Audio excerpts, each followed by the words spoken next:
Puedes dejarme aquí. Terry redujo la velocidad y miró a su alrededor. A aquella distancia, la calle Violín casi no estaba habitada. No había otra casa a la vista. ¿Dónde? Justo aquí, en la casa de los asesinatos. Trevor no dijo nada, sino que esperó a que el coche frenara lo suficiente como para poder saltar. Terry parecía haber olvidado que tenía un pie sobre el acelerador. El Rambler avanza a 10 kilómetros por hora. Joder, dijo. Creo que sé quién es. Ya. Empiezo a sentirme como una celebridad local o algo. Gracias por traerme. Nos vemos en el Dew. Trevor agarró la bolsa y abrió la puerta del copiloto, y Terry se vio obligado por fin a frenar. Las zapatillas del muchacho pisaron la maleta del Arsène y, antes de que pudiera siquiera pensarlo, echó a correr hacia la casa.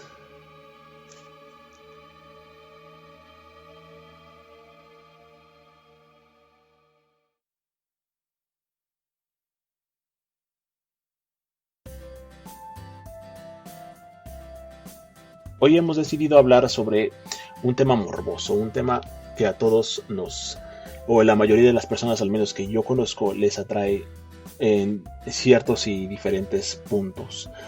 Estamos hablando acerca del acto de quitar una vida, de un asesinato, y en particular de los asesinos, ¿no?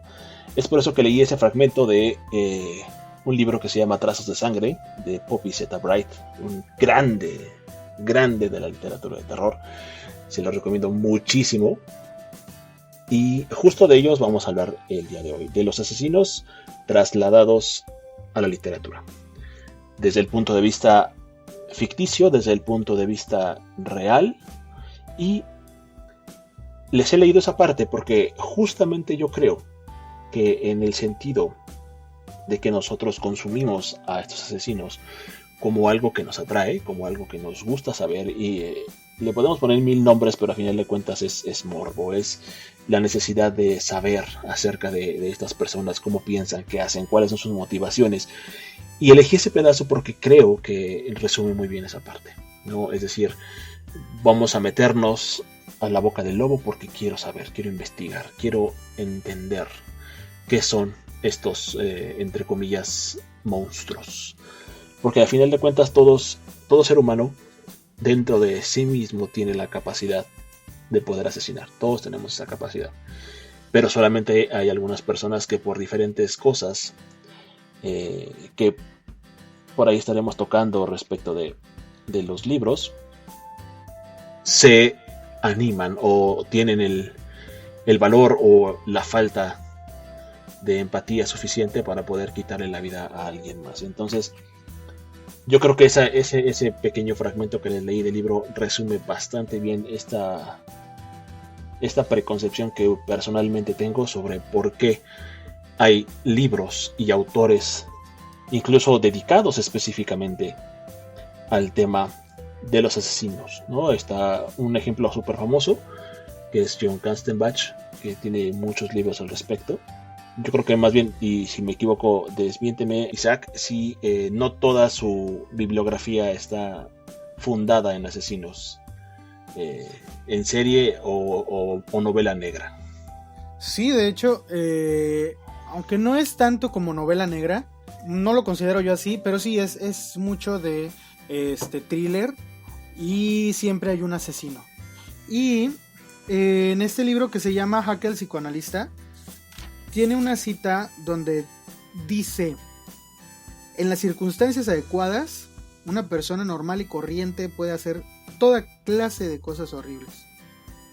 Entonces yo creo que es mucho de lo que ocurre con muchos asesinos, que en realidad pues surge el momento adecuado y las circunstancias son propicias, y entonces nace el asesino. Y John Katzenbach quizá no se adentra tanto en la psicología del asesino en tal, sino en el acto de atraparlo, y en este acertijo que es descifrar su manera de ser, lograr saber quién es.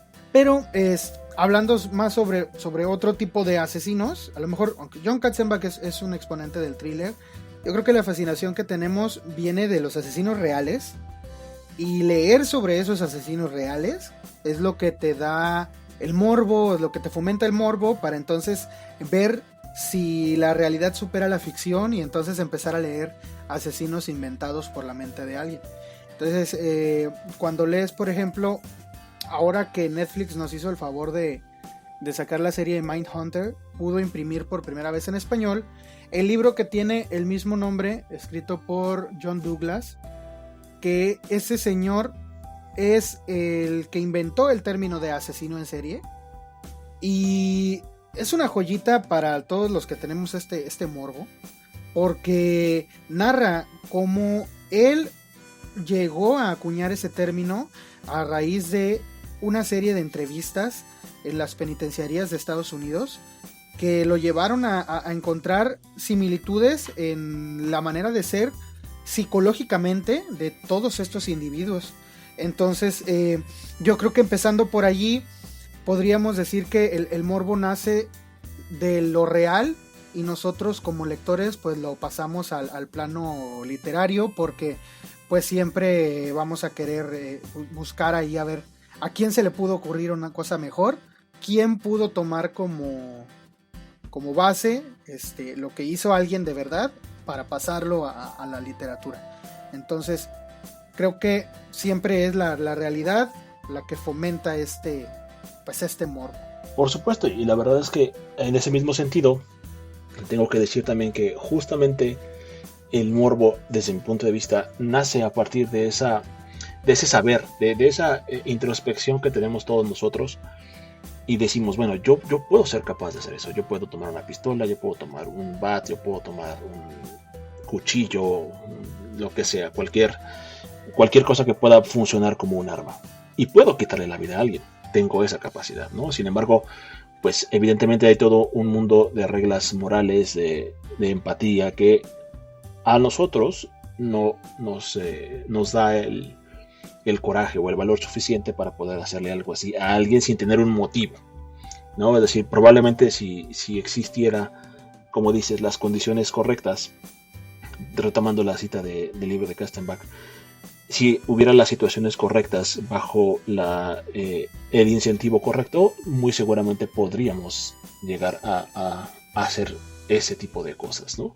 Y creo que este señor John Douglas, que digo que escribió este libro de Mindhunter, concuerda completamente con esto de que tenemos, y quizá alguno, si más de alguno de los que nos está escuchando acostumbra a leer novelas de terror o novelas policíacas o novela negra, en fin, novelas donde haya asesinos, sobre todo si son asesinos en serie, o más aún donde los asesinatos son muy descriptivos, se desarrolla esta imaginación, ¿no?, dentro del lector, y siempre cabe la duda, que es algo que mi familia me ha dicho.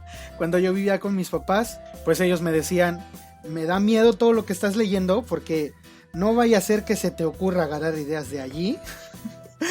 y yo creo que es algo que todo mundo, quien no comparte este morbo con nosotros, tiene ese miedo, ¿no? De que la imaginación se pueda alimentar tanto que lo pueda uno llevar a la realidad, aún sin un motivo aparente, que es lo que tú decías.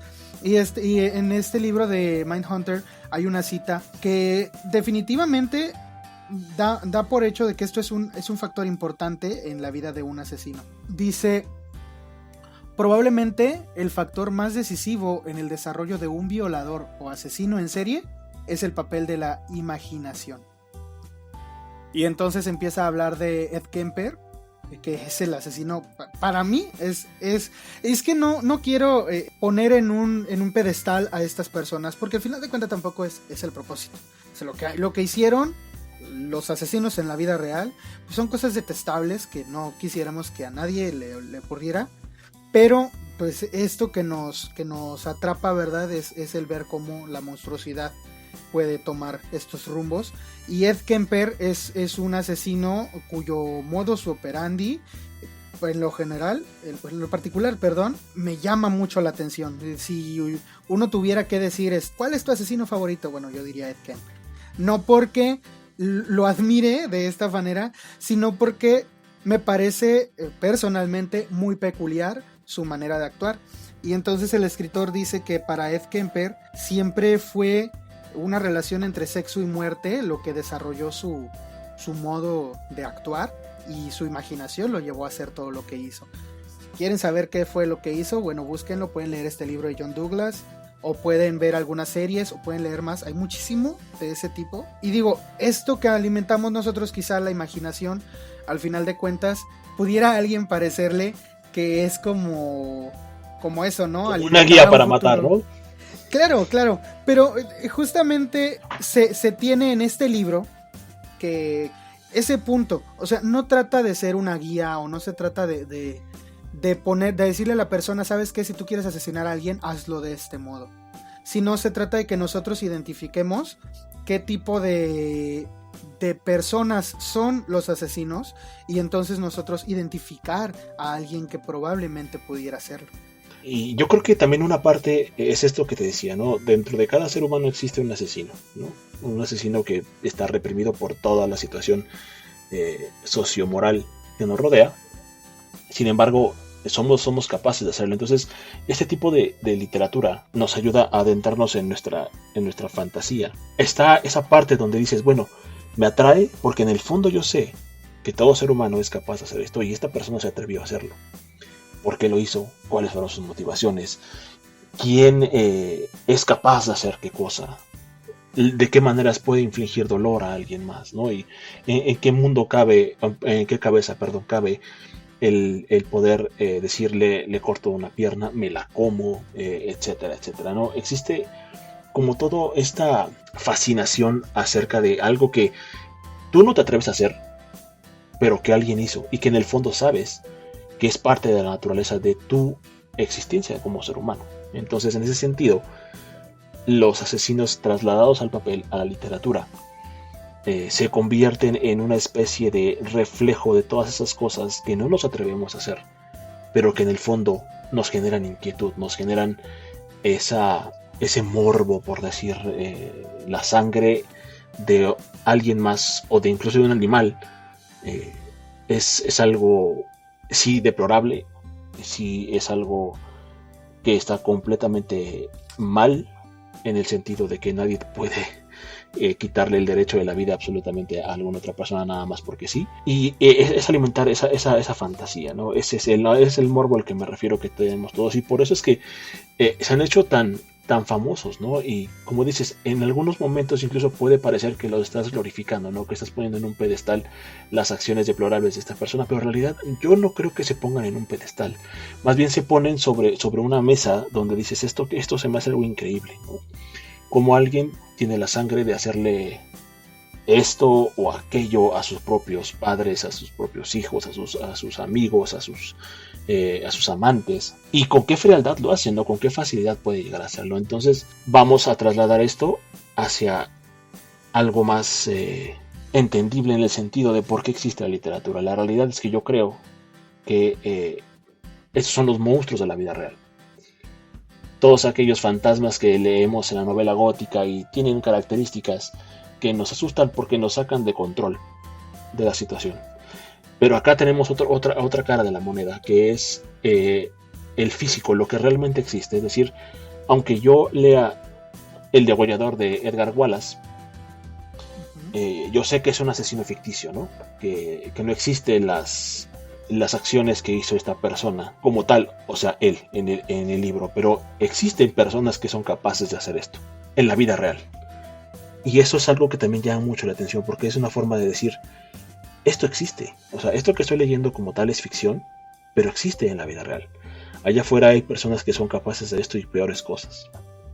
Y a veces incluso sin motivación, que es otra línea, ¿no? de este tema. Una cosa es que tú tengas una motivación por algún tipo o evento traumático que hayas tenido en tu vida, o que te veas forzado a hacerlo, por ejemplo, en defensa de tu propia vida, que sería algo como, si no aceptable, por lo menos entendible en el tema social. Y otra cosa es que desarrolles un gusto por hacerlo, que sea un motivo de placer para ti el poder tomar un arma y incluso no solamente matar a alguien, sino torturar a alguien, alimentarte el dolor de alguien más, en el sentido de conseguir placer. Entonces, eso es una particularidad que a muchas personas les fascina, les atrapa el poder saber de eso. Entonces, evidentemente, incluso a las personas que son creativas, como bien decía el libro de Mindhunter, la imaginación es algo muy poderoso. Entonces, ellos pueden tomar a un personaje ficticio y dotarlo de todas estas capacidades asesinas que existen inherentes en el ser humano y exponerlo, ¿no? Dejarlo libre en el papel y dejar que cada persona lo imagine, lo materialice en su mente y sucedan todo ese tipo de horrores que es justamente otro tema, ¿no? El sentimiento que te causa este tipo de acciones, ¿no? Y llegar a matar, a violar. Sí, es cierto. Aquí quiero hacer un paréntesis bien importante y esto también ya podría empezar. Con esto yo creo que daríamos apertura a lo que nos compete, que son los libros. Uh-huh. Nosotros estamos ahora en un momento en donde estamos glorificando a los criminales. Los estamos haciendo nuestros antihéroes, por así decirlo, ¿no? Le estamos dando esa categoría de punishers de Batman incluso, ¿no? Entonces, ¿a qué voy con esto? Es decir, nosotros hoy podemos entrar a Netflix y pongo la serie de Narcos y está la serie de Sin Tetas No Hay Paraíso y está etcétera, etcétera, ¿no? Que si bien son series y se puede calificar de ficción si quieres, porque mucho de lo que está ahí seguramente no pasó en la realidad, están hablando de un ícono de el crimen y le están dando características humanas, lo están romantizando. Tienes toda la razón, o sea, en realidad estamos llegando a glorificar a estas personas que al final de cuentas pues son criminales. Y no es lo que nos gusta, no nos gusta glorificar que se haga el mal, o sea, que se cometan crímenes o que las personas sufran. Eso, pues claro que no es lo que queremos fomentar. Sin embargo, por eso mismo, como nosotros preferimos no glorificar a los criminales reales, pues nos abocamos más a lo que es pues la literatura, que sabemos que pues nadie salió lastimado y ningún animal fue dañado durante la grabación de esos eventos. Exactamente.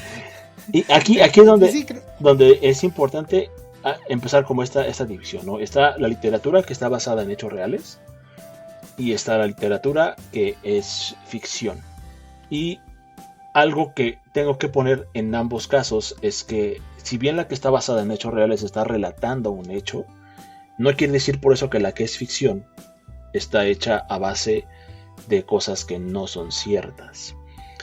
Yo creo que al menos en mi experiencia, el 99% de las veces que yo he leído un libro sobre asesinos, salvo un título que tengo que se llama Asesinos Fantasmas, que especifican siendo que son fantasmas los que asesinan, todos los demás hablan de personas que pueden existir en la vida real, ¿no? Y aquí yo quiero abrir con uno de los libros que quiero recomendarles de mi selección, que es Psicosis, de Robert Bloch.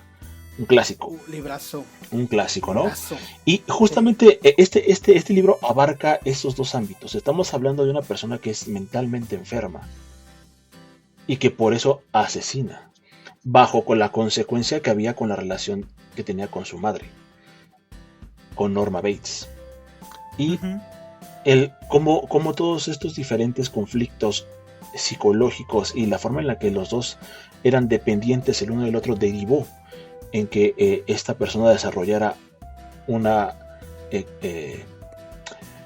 personalidad diferente, con capacidades que él en su persona como Norman Bates no era capaz de hacer, que en este caso era la personalidad de su madre. Él toma las dos personalidades y empieza a cometer asesinatos siendo su madre, porque su madre no tenía esas ataduras desde su punto de vista morales para poder hacer y castigar a las personas que él consideraba indignas para estar vivas, ¿no? Entonces, aquí hay una frase justamente que dice: había regresado a la habitación para cambiarse las ropas y volver a salir.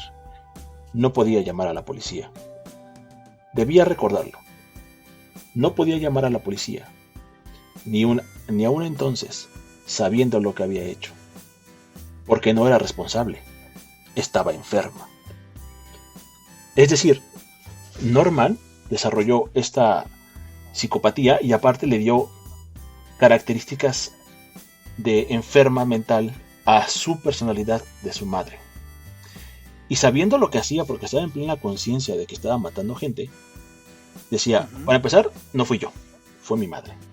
Y en segundo lugar, ella está enferma, no lo hace porque quiere, tiene un problema, que es justo de lo que hablábamos, ¿no? Entonces, aquí podemos ver reflejado cómo en la ficción, Norman Bates evidentemente no existe, pero sí puede haber un Norman Bates allá afuera, ahora, en este momento, con estas características, ¿no? Y que sea capaz de hacer ese tipo de situaciones, ¿no? Entonces, la novela nos presenta toda ese ambiente de posibilidades en un lugar que, pues evidentemente puede ser cualquier motel en el mundo, con cualquier administrador en el mundo, y esto es lo que a mí en particular me atrae mucho de la novela, ¿no? Que es casi real lo que estamos leyendo acá en Psicosis, y que está muy bien conjugado esa línea delgada entre la ficción y la realidad, ¿no? Porque hay momentos en los que tú pareciera que estás leyendo la nota roja de lo que sucedió en ese lugar, de que realmente la policía fue y encontró estos cuerpos, de que Norman va a ser tratado psicológicamente porque tiene una enfermedad, etcétera, etcétera, ¿no? Y por otro lado está la parte en la que el mismo autor, con ese tipo de frases, por ejemplo, te va haciendo a ti empatizar con ese asesino. Es decir, te pone en los zapatos de Norman Bates y te dice, si tú fueras Norman Bates, si tuvieras esos diferentes padecimientos, ¿te considerarías un asesino de verdad? ¿Te considerarías una persona que deba ser castigada o que deba ser ayudada? He aquí uno de los grandes dilemas también que personalmente dentro de esta novela me llama mucho la atención, ¿no? La diferencia entre ayudar y la diferencia entre castigar. ¿Norman Bates merecía ir a la cárcel o merecía estar confinado en un hospital psiquiátrico? Y nos enfrenta a la moral, nuestra propia moral. Y decir, bueno, si yo fuera Norman Bates, pues evidentemente yo diría, pues métame a manicomio, porque estoy enfermo. Pero pues sí, ponte del lado de las víctimas. ¿Tú pedirías que un asesino así sea tratado como un paciente o como un recluso? Exactamente. Yo creo que es algo que nos hace pensar en cómo reaccionaríamos si de verdad nos estuviera pasando a nosotros.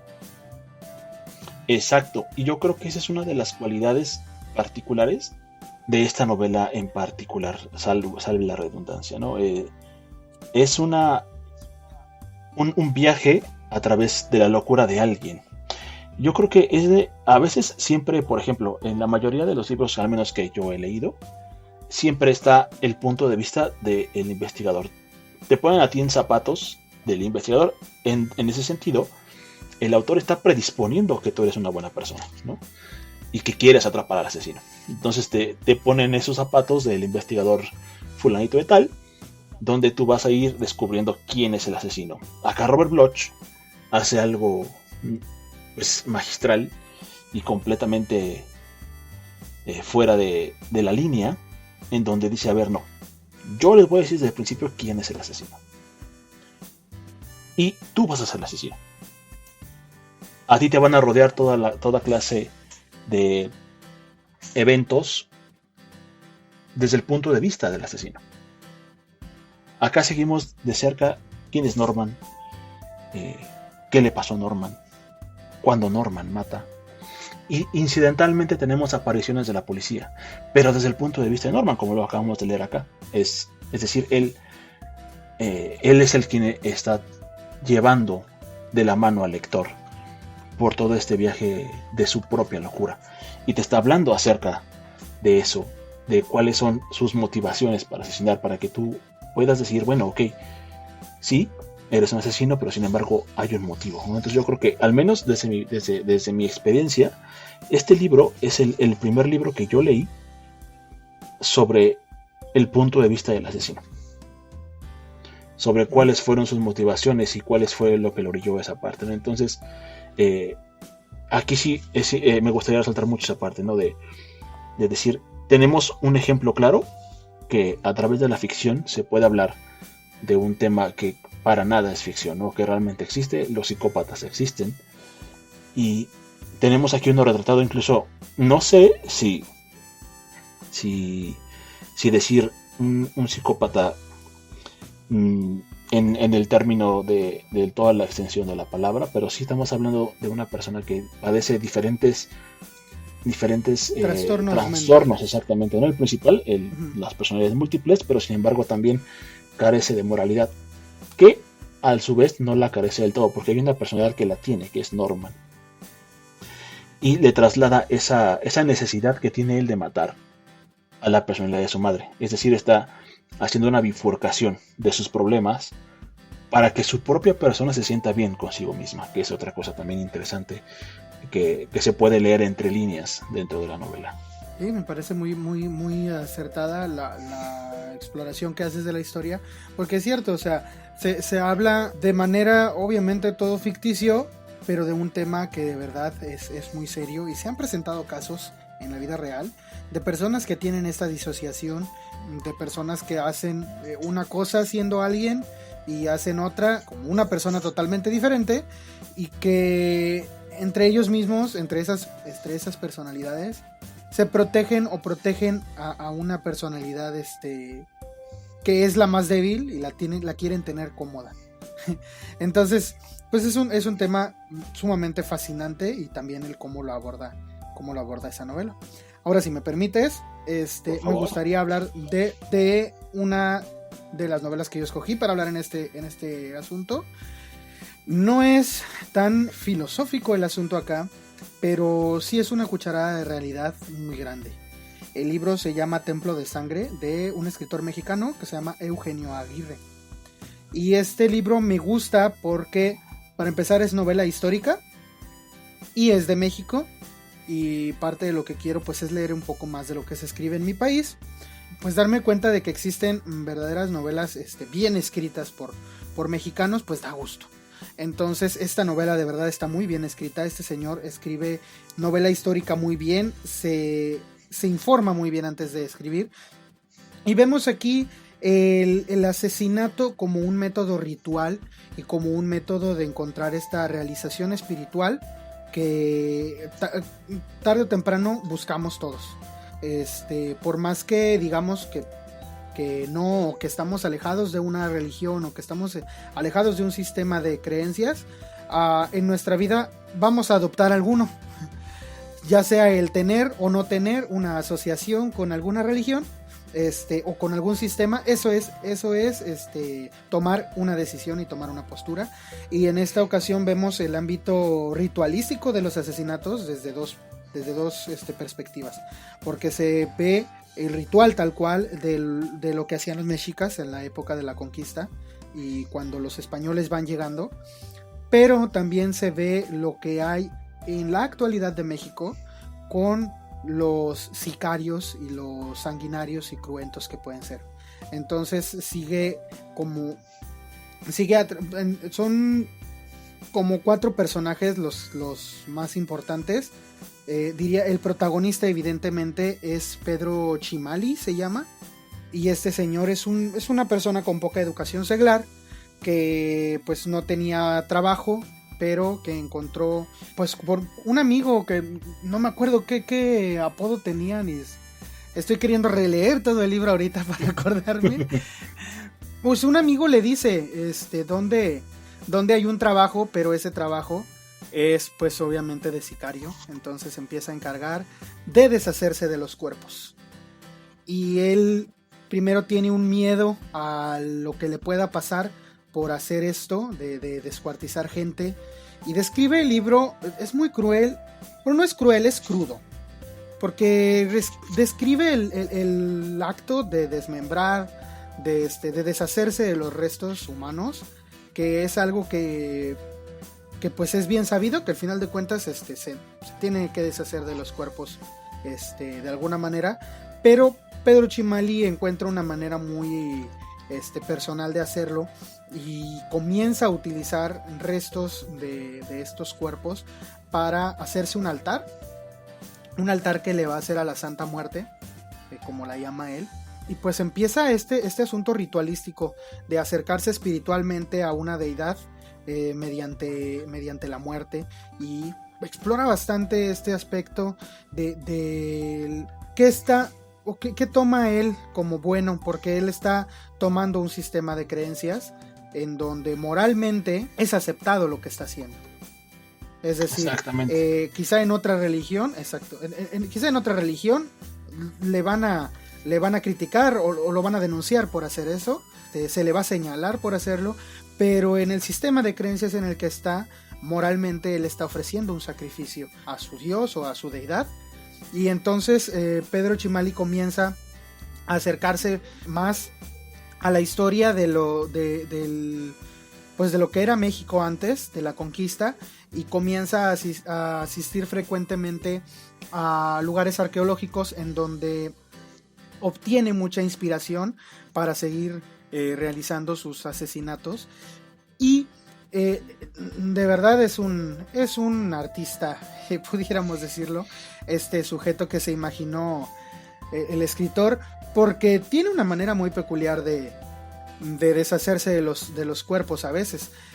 No se diga de que tiene un total descuido de lo que llegue a pasar con lo que él no ocupa, porque él está armando una muerte, pero hecha de huesos de sus víctimas.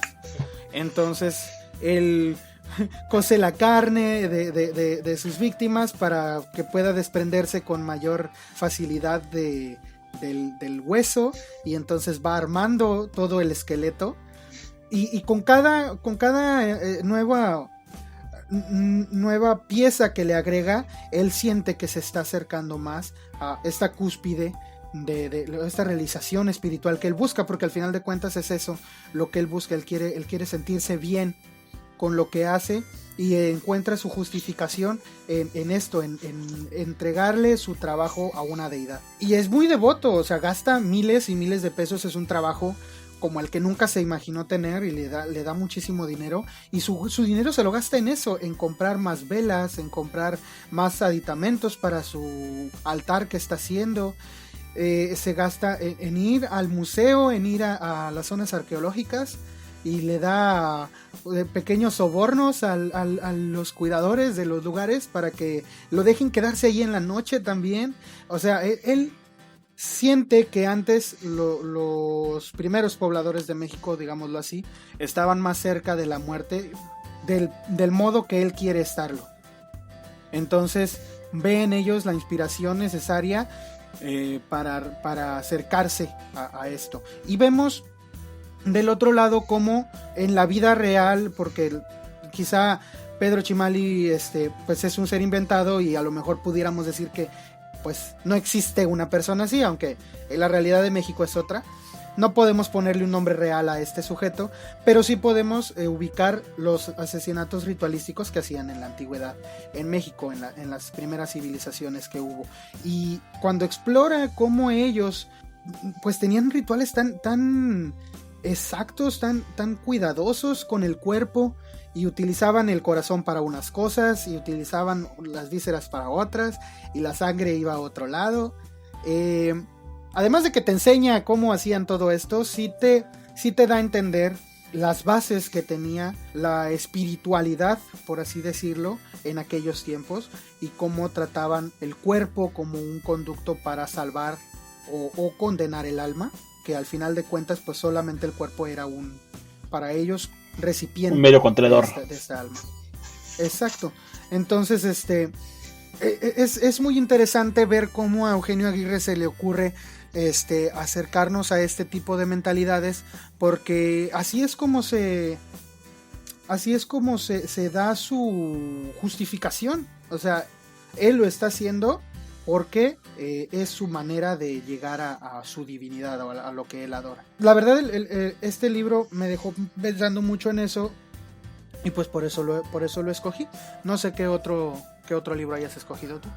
De hecho, bueno, antes de pasar al siguiente libro, me gustaría hacer un comentario al respecto de esto que acabas de decir. Yo creo realmente Ajá. que esta es la otra cara de la moneda, ¿no? Habíamos hablado en la introducción sobre los asesinos que matan porque lo disfrutan y aquellos asesinos que lo hacen por alguna situación. En este caso, bueno, pues esta persona se ve obligado por la situación en la que vive.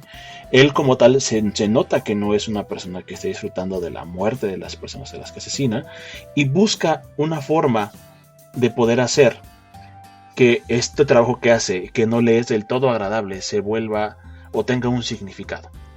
Ese significado lo encuentra a través de las raíces de su propia cultura, de algo que sí se siente identificado, que él sí se siente parte de la cultura de México, y esa es, es la forma en la que él se explica por qué hace las cosas. Este es el asesino al que nos referíamos cuando estamos hablando de personas que matan por las circunstancias, ¿no? Porque en este mismo sentido podemos decir que cualquier persona que va a la guerra es un asesino. No está matando por Sí. gusto, sin embargo está asesinando a otra persona. ¿Por qué? Porque tiene órdenes, porque hay un conflicto, por razones ajenas quizás a su voluntad, pero tiene que hacerlo. Ese es el Y de tipo hecho de... que es curioso que menciones esto de personas que tienen órdenes y personas que, porque otro de los libros que yo escogí, no sé si quieras que lo mencione ahorita, pero otro de los libros que yo escogí aborda el asesinato desde este punto de vista. Si quieres lo nombro o si quieres nombra el tuyo. No, no te preocupes, digo, si quieres lo podemos hablar. Igual, el siguiente libro que va muy va muy a tono de lo que tú estás diciendo, pero acá tenemos una situación un poquito diferente. Yo escogí El Degollador de Edgar Wallace, que es uno de los libros en particular que a mí me ha dejado un muy buen sabor de boca, porque el asesino, en este caso, tiene una motivación noble, por así decirlo. Es un asesino de gente mala. Es un... No sé si escuchaste la noticia de esta persona, un brasileño que mataba asesinos. Me parece que ¿Sí? sí. Tiene un rato, Sí, ya ¿no? tiene un rato, pero que muchos incluso consideran que él es un héroe porque pues se dedicaba, en su necesidad de matar, decidió condensar esa necesidad hacia un objetivo con un bien común, ¿no? Que sería liberar a la sociedad, en este caso la sociedad brasileña, de las favelas, de los asesinos y personas indeseables, ¿no? Que es como este meme que dice, si matas un asesino, la cantidad de asesinos en el planeta sigue siendo la misma. Exactamente. Porque tú ya eres un asesino. Entonces viene el asesino y responde, ¿y si mato dos? Exactamente, ¿no? Entonces, aquí el asesino es eso. Se dedica a matar a gente que bajo su concepción lo merece. Es decir, se convierte en juez y verdugo. ¿Por qué? Porque se ve orillado bajo la presión de la propia sociedad en la que vive de defenderse y de darse cuenta que la sociedad está tan podrida, está tan llena de malas personas, que toma responsabilidad sobre ello y decide enfrentarlo a través del asesinato, de tomar a esta persona que está haciendo daño y quitármela de en medio, ¿no? Entonces, aquí el detective que está investigando este caso se ve enfrentado a un dilema moral, ¿no? En general, los libros que escogí tienen mucho como ese tinte moral, porque yo creo que la moral aquí juega un papel súper importante, porque es algo que el asesino o tiene o carece de ella. Entonces, el detective se ve enfrentado a esa decisión de ¿estaré haciendo lo correcto? Es de hecho lo que hace la justicia, ¿no? Yo atrapo a un asesino y lo condenamos a muerte. ¿Por qué? Porque mató a gente. Entonces, a final de cuentas, la justicia toma el papel de asesino también. Ese papel que como ser humano le está diciendo, bueno, es que lo estamos matando porque hay un motivo atrás, ¿no? Es un ser deplorable, es un monstruo. Y por eso va a morir. Pero es lo mismo, es justamente esa reflexión que dices, ¿no? El asesino, en este caso, el protagonista del asesinato es la sociedad misma, que en conjunto decidió matarlo, que está dando su permiso de decir, esa persona va a morir porque consideramos que estos actos nos dan el derecho de quitarle la vida.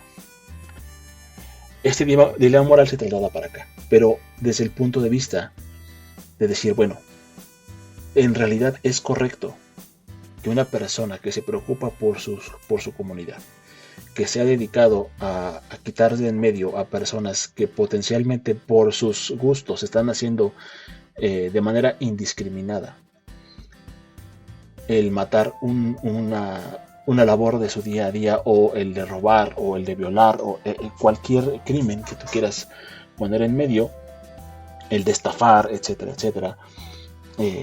Es correcto que yo vaya tras una persona con esa característica, que podría ser yo como justicia, o sea, hablando como un personaje más, ¿no? La justicia va y persigue al violador para encarcelarlo, va y persigue al asesino y lo mata, va y persigue al ladrón para meterlo a la cárcel, para castigar.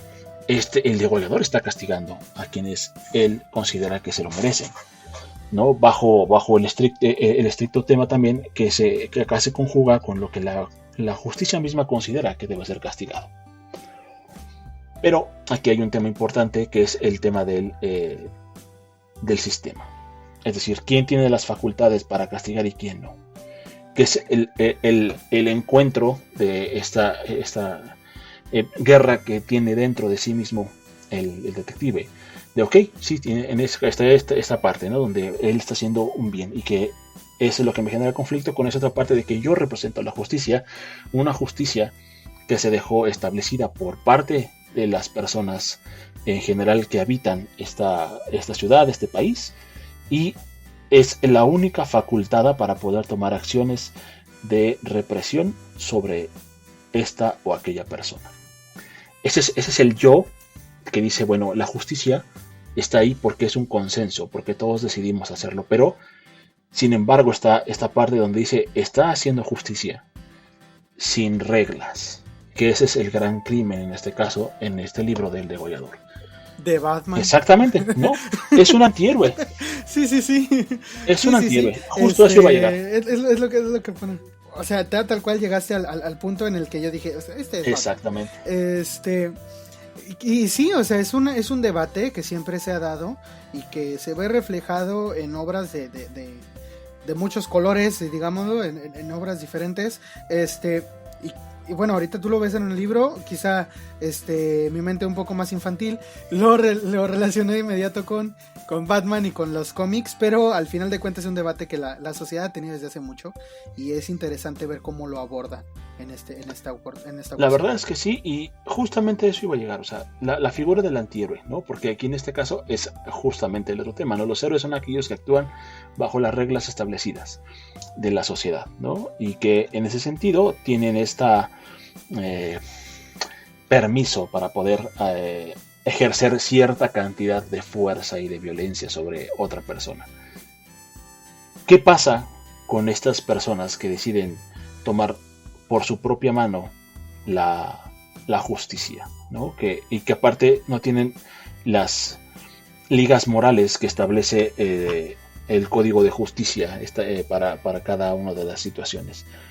Lo que sucede es que también se transforman en un monstruo, pero aquí hay una relación rara en ese sentido, porque dentro del libro se puede dejar ver esta sutileza del autor, donde dice, es que estos hombres, estas personas, son males necesarios. La justicia no puede atrapar a todos, y los métodos de la justicia no siempre van a ser efectivos para todos. Es decir, si yo voy con el narcotraficante y lo llevo a una sala en un juicio, probablemente tenga comprada a la mitad de esa sala, a la policía, al juez. Ahí la justicia está fallando, ¿no? Porque la justicia no es un ser vivo, está representada por seres humanos. Pero si hay una persona que tiene un código y está pegada a ese código, pues va y toma su arma y le dispara, o en este caso lo degolla, ¿no? Lo asesina porque está haciendo algo malo bajo sus ojos. Es aquí donde también a ti como lector te enfrenta. ¿Tú lo harías? ¿Tú, amigo lector que está leyendo esto, tendrías la capacidad de tomar un arma y salir a defender los intereses de tu comunidad? Y te enfrenta a esa realidad y decir, bueno, o sea, sí, yo bien lo dijiste, yo podría ser Batman, podría ser The Comedian en el caso de de Watchmen, podría ser Rorschach, ¿no? Eso es algo que también juega mucho en la mente de todos nosotros. Y tan es así es que hay cómics al respecto, ¿no? Hay muchas obras en ese sentido, de crear antihéroes, personas que luchan por la justicia a través de un medio que podría considerarse injusto y desde el punto de vista de la sociedad criminal. Entonces, ese es el gran atractivo que para mí demuestra Edgar Wallace en El Aullador. Yo creo que es un libro excelente, es un libro que se disfruta muchísimo. Recomiendo mucho que lo lean, además de que es un libro que está ambientado justo en el momento de las entreguerras, entre la Primera y la Segunda Guerra Mundial, donde hay mucho este tema, ¿no? de un desorden por el tema de que acaba de terminar la Primera Guerra Mundial. Evidentemente los problemas sociales y políticos son difíciles. Es muy complicado que la justicia y que el establecimiento de el órgano estatal diseñado para poder impartir y salvaguardar los derechos y la justicia de una nación no están del todo bien, evidentemente. Entonces deben surgir cosas así para que se pueda llevar a cabo una correcta convivencia, ¿no? Porque al final de cuentas, pues no es otra cosa más que eso. Es alguien que es un Joker que tuvo un mal día y todo lo que hace falta es un mal día, ¿no? Entonces tomó las riendas de esa de su propio deseo y empezó a matar gente. ¿Por qué? Porque él consideraba que se lo merecía. Que también, bueno, pues aquí obviamente hay otro dilema moral en donde dice, bueno, pues a lo mejor eso podría verse desde un punto de vista muy romántico y decir, es hasta una situación poética, ¿no? El asesino que mata asesinos. Pero, ¿quién dice que allá afuera no existe alguien como Norman Bates, que ve la libertad sexual de una persona como algo malo y por eso lo mata? Él podría considerarse a sí mismo como un justiciero. Es esto, en general, ¿no? Lo que vamos a encontrar como tema de debate acá en este libro, y que definitivamente es el atractivo principal, el debate moral que existe entre el degollador y su perseguidor, ¿no? Su detective, que también es una persona que tiene muchos problemas. Que yo creo que es un tema que se asocia más o que tendrá más empatía quizá, o mejor recepción en una actualidad en la que los países de tercer mundo como los de Latinoamérica son los países en donde más se tarda en impartirse la justicia o más tiempo necesita uno para ver realizado el acto de la justicia que la ley determine. Pero entonces entra esto de los movimientos en donde, por ejemplo, es este personaje que tú dices, pues en las favelas de Brasil empezó a matar gente. No es algo desconocido para los mexicanos, que hay lugares en donde pues han tomado la justicia por sus propias manos y no hablamos solo de linchamientos, porque incluso han agarrado a violadores, a ladrones, que es lo más común, que sea un ladrón, incluso asesinos, que después de haber cometido y verlos infraganti, los toma la gente en su poder y hace justicia por su propia mano y los aporrea y los medio mata o los llega a matar, o incluso estas otras comunidades en donde la justicia no ha llegado y entonces ellos se arman hasta los dientes y arman a sus hombres y sus niños y entonces toman la justicia por sus propias manos. Yo creo que en una sociedad en donde existen este tipo de problemas o donde la justicia se ejerce de esta manera a veces, un libro como este puede llamar la atención al razonamiento, ¿no? Al pensar qué tan allá podemos ir nosotros personalmente, aunque no hayamos participado en uno de estos movimientos, en una de estas revueltas. Uh-huh. Quizá nos pueda llegar un poco más el mensaje. Además de que yo creo que al final concluye de manera muy, yo diría, acertada la historia, la convergencia de ambas historias y el debate que existe acá. Yo los invitaría a que lo lean, a que tomen se tomen su tiempo también, disfruten este libro. La verdad es un libro bastante disfrutable, y que una vez que lleguen al final se confronten a ustedes mismos, y evidentemente bajo esta situación que se presenta y la conclusión que se le da a esta situación, ustedes se pregunten qué tanto del degollador hay en ustedes, y qué tanto de Mike Brixton, que es el detective, hay en ustedes. Entonces yo les recomiendo muchísimo este libro. Es mi segunda elección para esta tarde, noche, día, cuando sea que nos estén escuchando. El degollador de Edgar Wallace es un libro que no es muy fácil de conseguir, pero definitivamente si lo ven por ahí, cómprenselo. Es una muy buena opción. Ahora sí, vamos con tu segunda selección de esta edición. Yo había seleccionado 3 libros, y el tercer libro que yo escogería sería quizá un otro ejemplo del que tú acabas de hablar, que es este personaje que se llama Dexter Morgan, que escribe Jeff Lindsay, algo así se llama. Y él lo que hace es poner a este asesino en una saga de 7 libros, en donde pues un joven se vio en la necesidad de matar, pero es criado por un policía, y entonces él mata bajo un código moral y unas estrictas normas para no ser descubierto. Entonces es más o menos por ahí, por lo mismo del tema que tú hablas, aunque claro que tiene una dosis más de entretenimiento y no tanto debate, o sí, o sea, no tampoco pretende ser un dilema moral. Un dilema moral, exactamente. Lo pone desde el principio como un antihéroe, tal cual, como quizá en algunos cómics, y entonces te narra pues sus andanzas, y cada vez hay un asesino del que se tiene que encargar, que de una u otra manera le va a causar algún problema. Entonces creo que va por lo mismo, entonces no ahondaría más en ese tema. Pero es un libro que la verdad he disfrutado bastante de leerlo, que es de estos libros que pues lees por ese morbo que da averiguar qué pudiera pasar dentro porque Dexter es un policía, trabaja para la policía, es un forense, ¿no? Forense exacto, ajá. Entonces, ¿qué pasaría si esto fuera realidad, no? Entonces, bueno, ese fue todo mi comentario sobre este libro.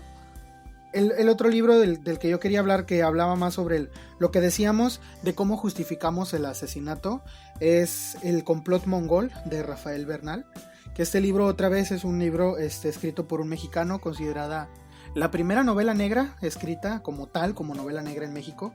Y es que la novela negra pasa a ser novela negra siempre y cuando denuncie a algún aspecto de la vida de la sociedad en la que se narra la historia. Entonces acá se va a ver un evento en el que se ven envueltas la policía mexicana, y como es un asunto internacional, se ven también algunos espías, un espía estadounidense y un espía ruso.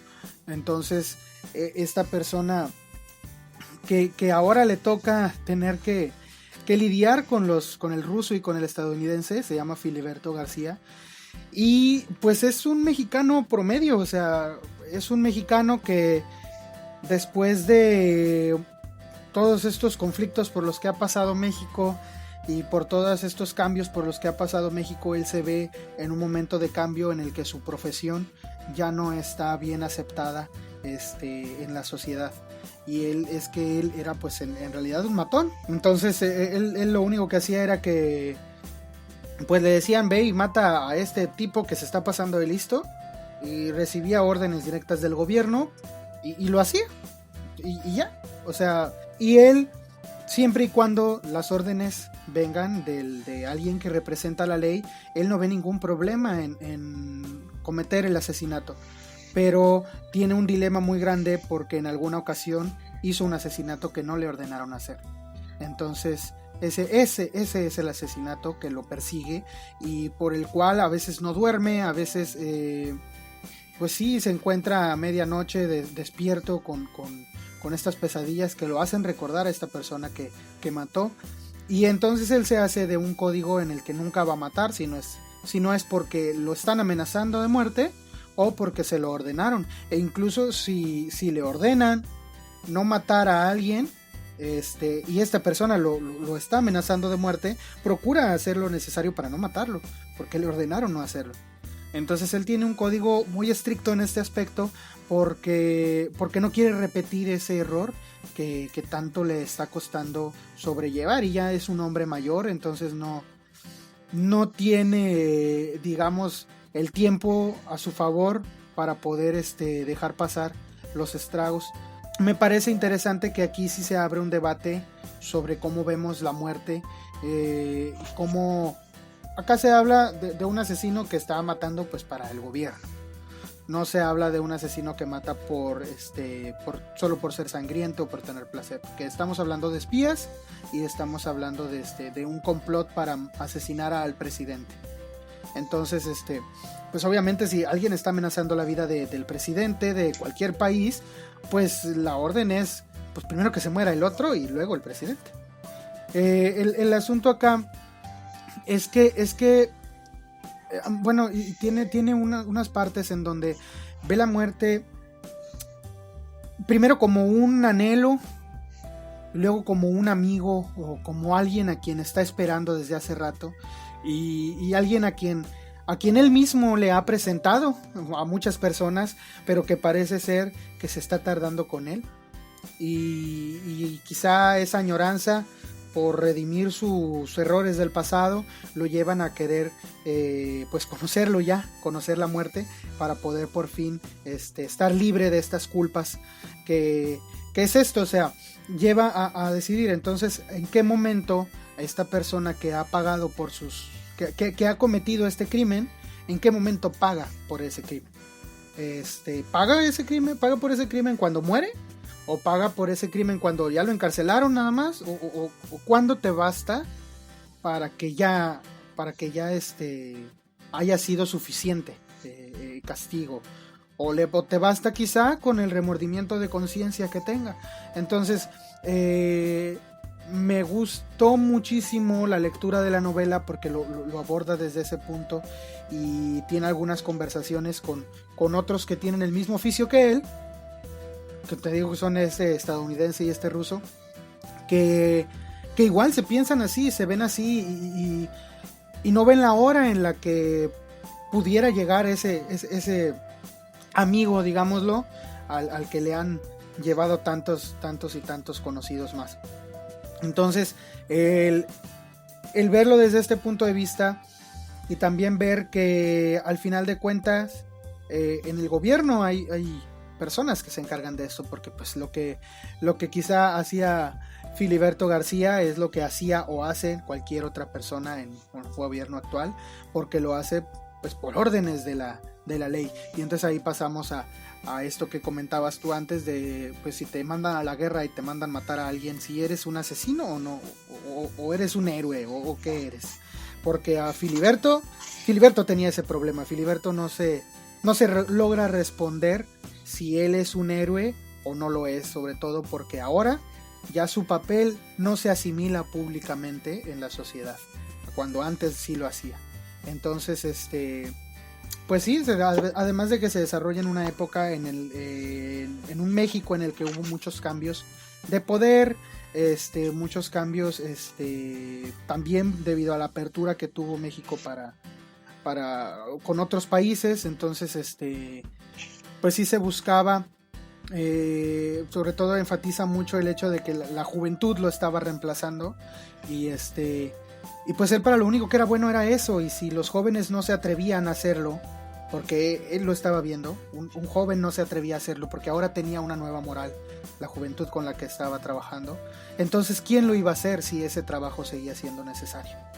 Y te digo, es una lectura muy interesante, es una lectura súper fluida, y el crimen y todo el show que se desarrolla a partir de esta amenaza que le hacen a un presidente es muy interesante y sumamente satisfactorio el final, aunque te deja con un sabor un poco amargo ver cómo estas muertes siguen afectándole a él y cómo pues no va a poder escapar por más que quiera, quizá hasta que conozca a esta muerte a la que tantos ha llevado él mismo. Yo creo que sí es una cosa bastante debatible, el si podemos llamar o no un asesino a esta persona, porque como bien dices, él va a vivir toda su vida con los remordimientos que le causan, porque él no es un asesino por placer, pero es un asesino porque mató gente, ¿no?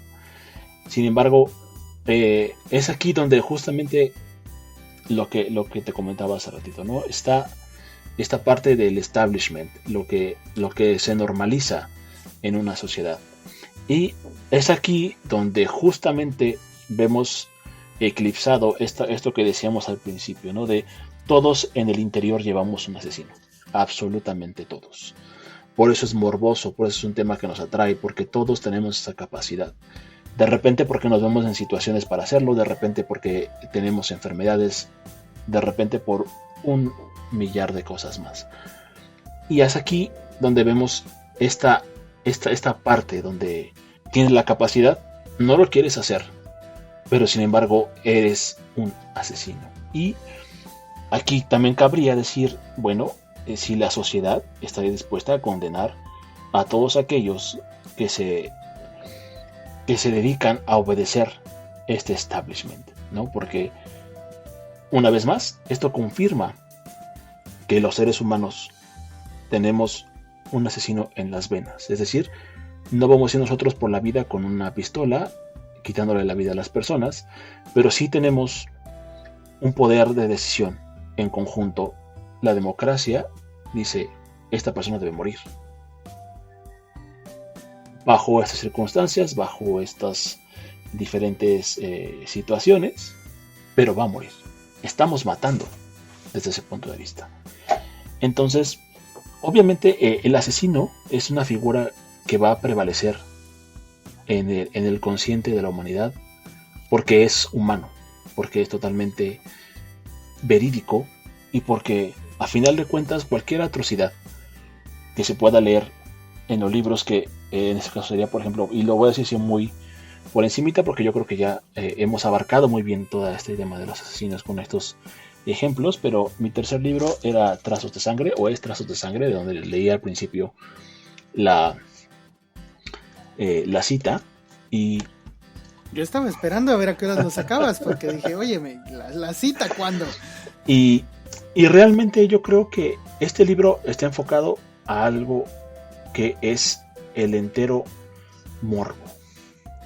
Aquí vamos a ver un asesino despiadado, un asesino que por placer mata a las personas. Y el punto medular de esta novela es la forma. El asesino como tal se ve a sí mismo como un artista y hace su arte con la muerte, ¿no?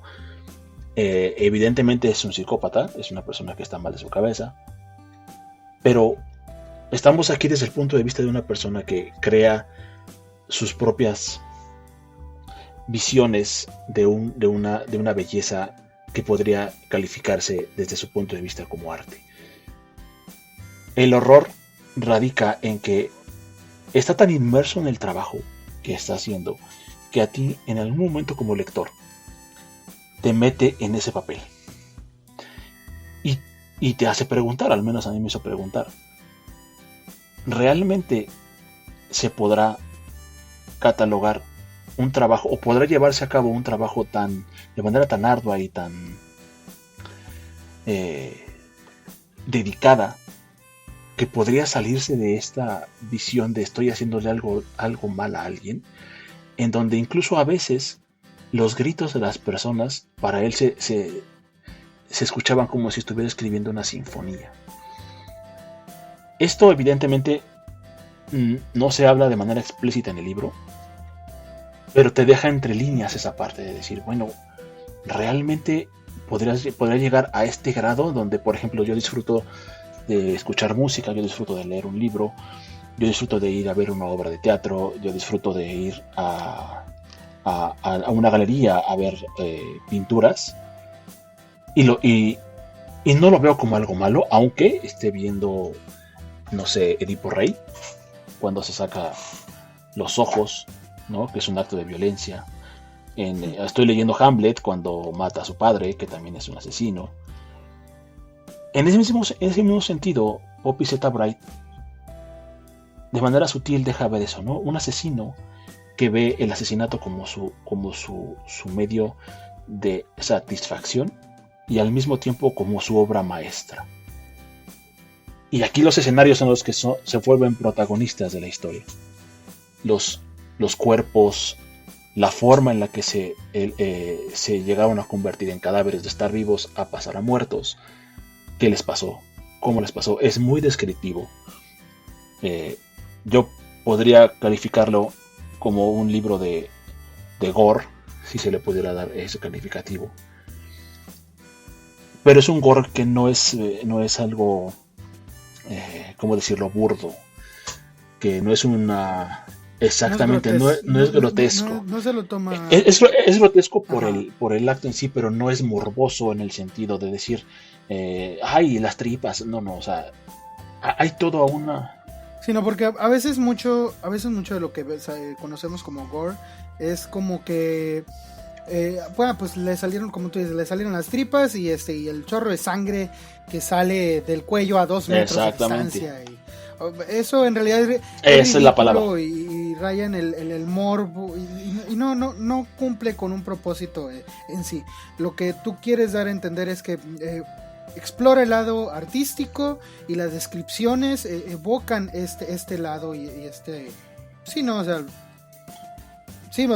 o sea, me imagino por lo que comentas, por ejemplo, en Dexter, que tiene el libro del que les hablaba, tiene una serie de televisión en donde algunos de los cuerpos son tratados de manera artística, entre comillas, porque imitan cuadros de los que se hacen. Entonces cuando tú ves el cuerpo ahí colgado, lleno de alambres y todo, estás viendo la figura del cuadro, pero no te estás dando cuenta de que es una persona muerta y desmembrada la que estás viendo, sino que tú estás viendo esa recreación del cuadro de forma móvil o de tamaño exactamente real. Entonces para mí lo que más me gustó de este libro es justamente esa alegoría que te deja entre líneas y te dice, a ver, o sea, te estoy enfrentando a situaciones que son completamente horribles, que están completamente fuera de lo que tú llamarías una situación normal, y aquí sigues leyendo, güey, ¿no? ¿Por qué? Porque realmente eres morboso, realmente la muerte es algo que atrae,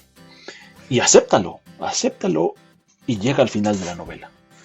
Viaja conmigo, con el asesino, en todo esto que tú no te atreves a hacer, pero que yo voy a hacer por ti. Eso es algo que me fascinó. O sea, de verdad, Poppy Z. Bride lo hizo de manera magistral. En realidad es un libro en donde el asesino te agarra de la mano y te dice, mira, ven, todo eso que tú no quieres hacer, pero que sientes curiosidad, yo te lo voy a enseñar.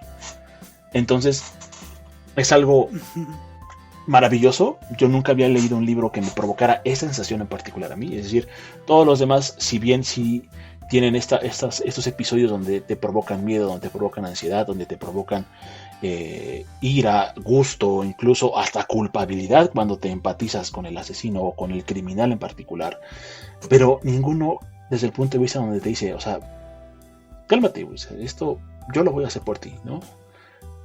Yo voy a ser la mano que apriete el gatillo. Tú simplemente vas a estar ahí como un espectador, ¿no? Como esto, como ese millonario que puede pagar miles y miles de millones de dólares por sentarse en un asiento para ver un asesinato, ¿no? No lo sé. Yo voy a hacer yo voy a ser el malo, tú simplemente vas a ser el morboso.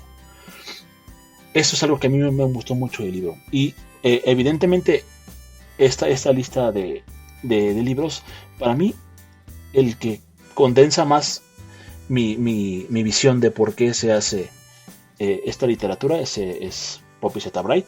Los otros dos libros están enfocados en situaciones que pueden ser reales y que están retratadas en ficción para poder hablar acerca de esta situación y tener un panorama más amplio de lo que puede orillar a una persona a asesinar. Y esta otra donde el asesino lo hace porque le gusta, porque matar es como comerse un helado de limón. Entonces es algo diferente, es uno de los que están dentro de mi lista de difíciles de conseguir. Está editado por una de mis nuevas editoriales favoritas, que es la Biblioteca de Carfax, que yo creo que le está haciendo una muy buena y sana competencia a Valdemar. Tiene muy buenos libros editados en el género de terror. Se los recomiendo muchísimo. Si llegan a ver por ahí ediciones de Carfax, hay, me parece, un distribuidor en Guadalajara que los envía a toda la República. Ya por ahí, si gustan ustedes, yo les consigo el dato y se los paso. Tienen un Twitter, entonces les recomiendo muchísimo que se lo consigan. No es fácil, pero sin embargo, una vez que lo tengan, lo van a disfrutar muchísimo. Aparte, la edición está muy bien cuidada, es una muy buena traducción y la verdad es uno de los pocos libros que se siguen editando de Poppy Z. Bride. Entonces, si pueden, consíganlo, léanlo y pues denos sus opiniones acerca de estas recomendaciones. Sí, yo creo que cualquier libro que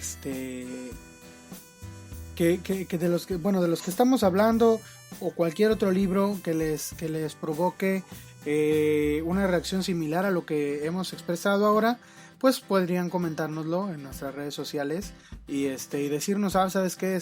¿Sabes qué? Sí leí este libro que tú recomiendas, o no lo he leído, lo voy a leer, o yo leí este otro libro, y así pues esto se hace más interactivo y nos enriquecemos todos, porque desde nuestro punto de vista quizá nos estamos perdiendo de alguna otra joyita y pues no nos agrada eso. Entonces pues también díganos qué otro libro habla de qué perspectiva, desde qué perspectiva ve al asesino y pues cuál es, ¿no? Yo creo que hasta aquí llegamos con el capítulo de hoy. No sé si tengas alguna pues conclusión. La conclusión en general, desde mi punto de vista, es que esta literatura existe porque existe el ser humano, y el ser humano dentro de sí mismo tiene todos estos instintos. Algunos nunca nos atreveremos a hacer algo así porque tenemos una conciencia, por así decirlo. Otros estarán faltos de esa conciencia por alguna situación y lo harán. Otros se verán obligados a hacerlo. Entonces yo creo que la literatura de asesinos es algo que se va a morir con nosotros también, ¿no? O sea, mientras haya seres humanos habrá esta literatura, por los intereses morbosos o porque en el fondo es algo que es tan humano como comer o respirar. Entonces atrévanse a leer esta, si son de las personas que no lo han leído porque sienten como este juicio sobre decir, bueno, si lo leo me van a ver a mí como si fuera un degenerado mental. La realidad es que no, es simplemente que las cosas existen. Y si en la secundaria nos obligan a leer sobre la Segunda Guerra Mundial, que nos habla de muchos asesinos haciendo su trabajo, ¿por qué no darse la oportunidad y de meterse a este mundo que también podríamos catalogar dentro de los subgéneros del terror? Entonces, pues lean mucho, es mi recomendación. Lean lo que ustedes quieran leer y tomen estas pequeñas charlas como simples guías para que ustedes puedan encontrar nuevos temas, quizá, para que puedan seguir incrementando su biblioteca y conocer un poco más a autores o a libros que podrían estar fuera de su radar. Pues igual yo me despido. Muchas gracias por escuchar este pequeño podcast y déjenos sus comentarios, sus recomendaciones. Pues yo también me despido diciéndoles que como alguna vez algún escritor dijo, que ojalá y llegue el momento en el que no entendamos lo que estábamos, los libros de los que estamos hablando ahora, porque en nuestra sociedad pues no ocurren esas cosas. Pero mientras tanto pues ahí están los libros para seguir haciéndolo. Yo igual me despido y pues hasta luego. Bye. Te recordamos que puedes encontrarnos en la plataforma para podcast que prefieras, Spotify, Apple, Google. Síguenos y danos tu calificación. En todos lados nos encuentras como El Club del Tío. Suscríbete a nuestro canal de YouTube y danos like en Facebook. Ahí encontrarás material nuevo cada semana que no podrás ver por acá.